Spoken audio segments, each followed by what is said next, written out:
what are some of the differences um, in the things that, mothers need to consider that maybe are unique to them in the job search process? Yeah, absolutely. So if you've been a stay-at-home mom, you've taken a break from work, and if you're like me, your day is just basically trying to chase the kids around and you're not thinking about your career. I think the career mindset goes to the back burner. And then at some point when you're at home, and I'm not saying that this happens to everyone, but a lot of moms get that gut feeling like they want to go back to their careers. And I know I've kind of had this happen to me at one point in my stay-at-home journey where you're out of practice with your industry, right? So all of a sudden, you feel very insecure. Do Are my skills up to date? Can I convince a hiring manager to hire me? What about the gap in my resume, right? I'm supposed to create some awesome resume that a hiring manager is going to love. How do I address the gaps in my resume? So I think the stay-at-home mom that's been out of it for a while, who's trying to go back, she has to figure out, how do I bridge that gap in my resume, and how do I communicate my professional brand to a hiring manager in a way that they're convinced that I can do the job, even though I was home with the kids for 2 years or 5 years or 10 years. I love that. And when it comes to, so there's a lot that needs to be done on the individual side of things, and I definitely want to come back and dig into that more. But what is the sort of perception externally? What are companies perceiving when people are trying to come back and when mothers are trying to come back into the workforce? I think one perception that companies may have, and it's not all the way accurate, it certainly might not be accurate for everyone, is that they're not sure that moms are up to date, right? For example, if you have a mom that's trying to probably apply for a more supervisory or managerial role, well, do you have the skills that you can translate to this position versus someone that's been in the field consistently for the 2 to 5 years that you were out? And I think that is not a very accurate perception. I think that hiring managers need to take another look and realize that stay-at-home moms do have a lot to offer and to bring to the table.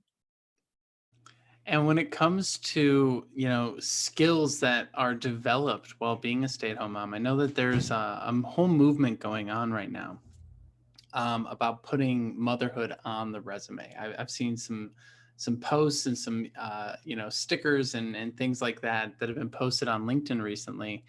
Um, what are your thoughts about like that movement of including it on the resume and including it in your work experience? And depending on whether you do or don't, I think it's probably a personal choice. But um, how can those skills be represented? I'm curious what your thoughts are.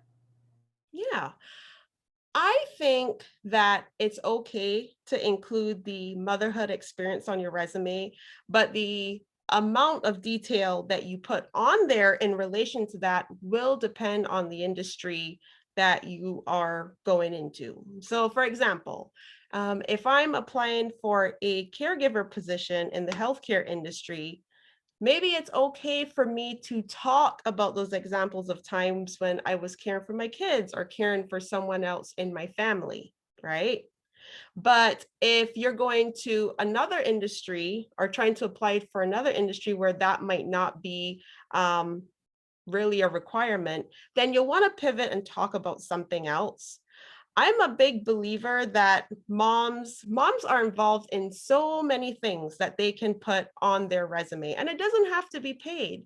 If you're involved in volunteer work or with PTA, or maybe you're helping out with Sunday school at church, there are different experiences that you've had within that time period of being a stay-at-home mom that you can still translate to the resume. So I'm all for embracing the gap and finding, the things that you did in the gap that are valuable.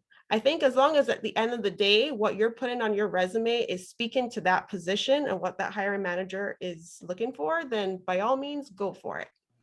I love that. Yeah, because there is so much that we do that's unpaid that could go on the resume, but people tend to downplay it because they don't feel like it's quote unquote real experience. Um, but it is like, any professional organization you join, any volunteer organization you join, all of this stuff is good. And maybe you categorize it under volunteer work, or you categorize it under projects, or you categorize it under experience if it fits. Um, but it's all incredibly valuable. And the big thing that we're trying to do in the job search is be able to tell good stories, right? When it comes to the interview, be able to communicate things well.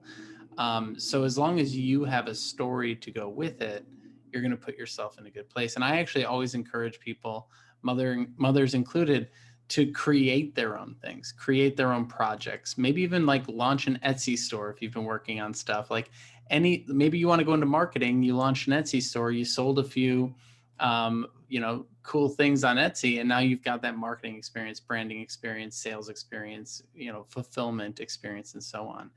Is that kind of, have you seen any of that kind of stuff, that really kind of creative?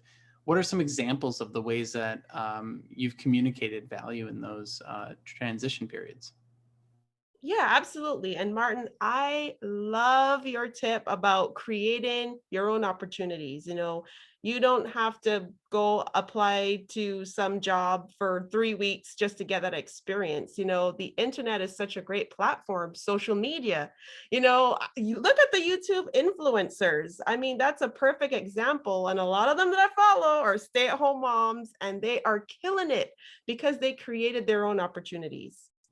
What I recommend moms do, and not just moms, just job seekers in general, because there are a lot of people who take a break from work for, 1,000 different reasons, right? Look at that career that you are trying to get back to. Look at the key elements of that career. And if there's maybe a certain area that you might be lacking proficiency in, then go ahead and take that initiative to build your expertise. And you know what? It doesn't have to be, oh, I'm going to go back to school and get a degree and get a loan. And, you don't have to do that. Sometimes it's honestly as simple as finding some webinars on YouTube or LinkedIn Learning. And whether you get a degree at the end of it or not, you can pursue that continuing ed. You can join a professional association. There are a lot of easy and, quite frankly, very cost effective ways to build on that expertise.